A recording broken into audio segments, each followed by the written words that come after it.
പ്രിയപ്പെട്ട വിദ്യാർത്ഥികളെ, ഇപ്പോൾ നമ്മൾ ഡിസ്കസ് ചെയ്തുകൊണ്ടിരുന്നത് 5 മാർക്കിൻ്റെ ക്വസ്റ്റ്യനാണ്. ഇനി 33ാമത്തെ ചോദ്യം, അൽ മുത്തനബി.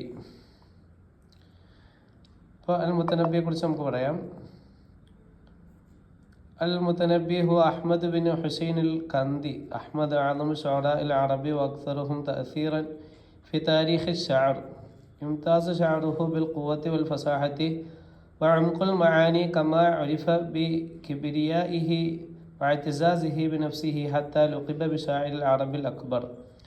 تناول في شعره موضوعات الفخر والمدح والحماسة، وأبدع في تصوير البطولات والمعارك حتى صار شعره مضرب مثل في البلاغة والإبداع. കവിത ചരിത്രത്തിലെ ഏറ്റവും മികച്ചതും സ്വാധീനമുള്ളതുമായ അറബി കവികളിൽ ഒരാളാണ് അൽ മുത്തനബി അഹ്മദ് ബിൻ അൽ ഹുസൈനി അൽ കിന്ദി. അദ്ദേഹത്തിൻ്റെ കവിത അതിൻ്റെ ശക്തി, വാക്ചാതുര്യം, അർത്ഥത്തിൻ്റെ ആഴം എന്നിവയിൽ വ്യത്യസ്തമായിരുന്നു. അഭിമാനത്തിനും ആത്മാഭിമാനത്തിനും അദ്ദേഹം പേരുകേട്ടയാളായിരുന്നു. അറബികളുടെ ഏറ്റവും വലിയ കവി എന്ന പദവി അദ്ദേഹത്തിന് ലഭിച്ചു. അദ്ദേഹത്തിൻ്റെ കവിത അഭിമാനം, പ്രശംസ, ഉത്സാഹം എന്നീ വിഷയങ്ങളെ അഭിസംബോധന ചെയ്തു വീരത്വവും യുദ്ധങ്ങളും ചിത്രീകരിക്കുന്നതിൽ അദ്ദേഹം മികവ് പുലർത്തി.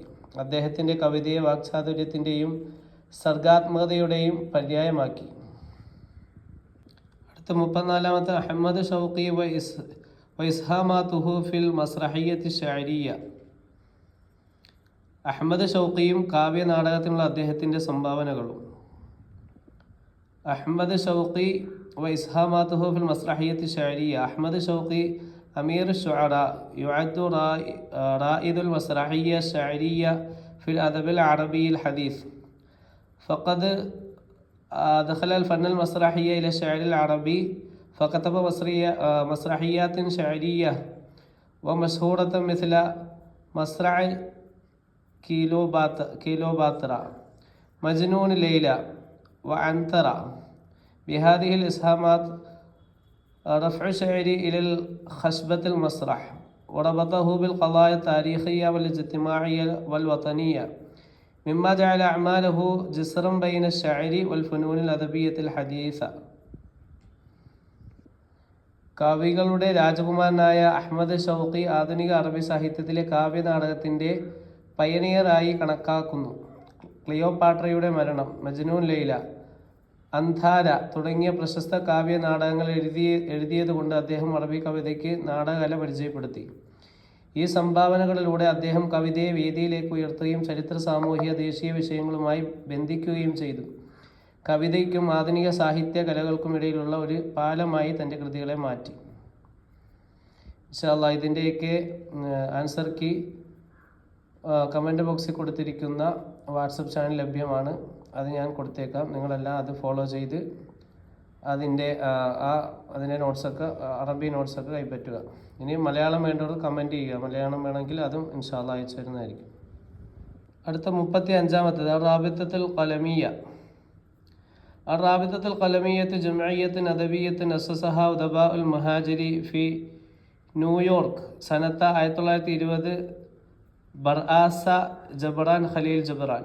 ضمت أسماء بارزة مثل ميخائيل نعيمة وإيليا أبو ماضي. هدفت إلى تحديث الأدب العربي وتحريره من قيود التقليد ونشر روح الإبداع والحرية، وقد ساهمت بشكل كبير في إرساء دعائهم النهضة الأدبية الحديثة من خلال مجلات وكتب أعضاءها. റാബിത്തത്തുൽ ഖലമി എന്താണെന്ന് നോക്കാം. ജിബ്രാൻ ഖലീൽ ജിബ്രാൻ നേതൃത്വം നൽകുന്ന പ്രവാസി എഴുത്തുകാർ 1920 ന്യൂയോർക്കിൽ സ്ഥാപിച്ച ഒരു സാഹിത്യ സംഘടനയാണ് റാബിത്തത്തുൽ ഖലമിയ്യ. മീഖായേൽ നയിമി, എലിയ അബു മാടി തുടങ്ങിയ പ്രമുഖ വ്യക്തികൾ ഇതിൽ ഉൾപ്പെടുന്നു. അറബി സാഹിത്യത്തെ പുതുക്കുക, പാരമ്പര്യത്തിൻ്റെ ചങ്ങലുകളിൽ നിന്ന് അതിനെ മോചിപ്പിക്കുക, സർഗാത്മകതയുടെയും സ്വാതന്ത്ര്യത്തിൻ്റെയും ചൈതന്യം പ്രചരിപ്പിക്കുക എന്നിവയായിരുന്നു അതിൻ്റെ ലക്ഷ്യം. അംഗങ്ങളുടെ മാസികകളിലൂടെയും പുസ്തകങ്ങളിലൂടെയും ആധുനിക സാഹിത്യ നവോത്ഥാനത്തിന് അടിത്തറ പാവുന്നതിൽ ഇത് ഗണ്യമായ സംഭാവന നൽകി. 36 ജമാലുദ്ദീൻ അൽ അഫ്ഗാനി ജരീരത്തുൽ ഉർവത്തുൽ വുസ്ഖ. ജമാലുദ്ദീൻ അഫ്ഗാനിയും ഉർവത്തുൽ വുസ്ഖ എന്ന പത്രവും.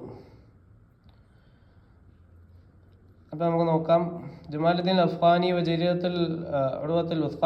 كان جمال الدين الأفغاني من أبرز رواد النهضة الفكرية وإصلاحية في القرن التاسع عشر. بالتعاون مع تلميذه محمد عبدو أسس جريدة العروة الوثقى في باريس سنة 1884. وكانت جزيرة إصلاحية سياسية تدعو إلى الوحدة الإسلامية ومقاومة الاستعمار الغربي.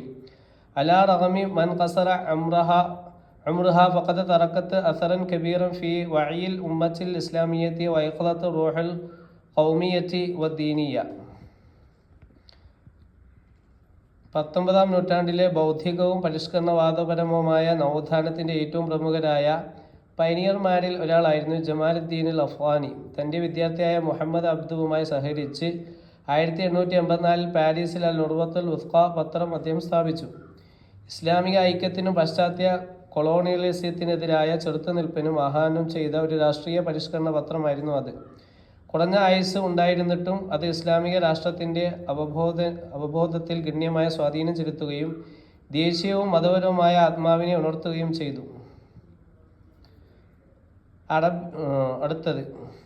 അടുത്തത് തത്വീറുൽ മഖാലത്തി ഫിൽ അറബിയ.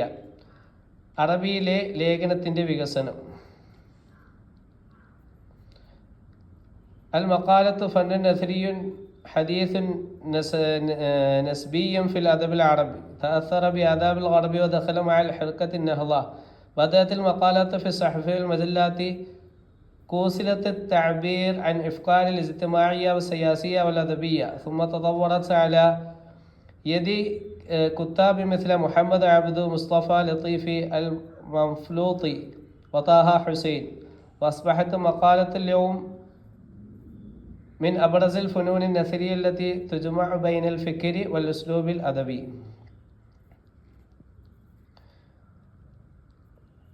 പാശ്ചാത്യ സാഹിത്യത്താൽ സ്വാധീനിക്കപ്പെട്ടതും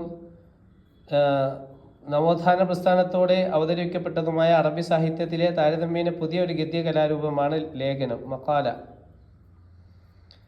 സാമൂഹിക, രാഷ്ട്രീയ, സാഹിത്യ ആശയങ്ങൾ പ്രകടിപ്പിക്കുന്നതിനുള്ള ഒരു മാർഗമായി പത്രങ്ങളിലും മാസികകളിലും ലേഖനം ആരംഭിച്ചു. തുടർന്ന് മുഹമ്മദ് അബ്ദു, മുസ്തഫ ലുത്ഫി, അൽ മൻഫലുത്തി, താഹ ഹുസൈൻ തുടങ്ങിയ എഴുത്തുകാരുടെ കൈകളിലൂടെ വികസിച്ചു. ഇത് ചിന്തയും സാഹിത്യ ശൈലിയും സമീപിപ്പിച്ച് ലേഖനം ഏറ്റവും പ്രധാനപ്പെട്ട ഗദ്യകലകളിൽ ഒന്നായി മാറിയിരിക്കുന്നു. ഇതോടുകൂടി നമ്മുടെ സി സെക്ഷൻ 5 മാർക്കിനുള്ള സി സെക്ഷൻ അവസാനിച്ചു. Thanks for watching.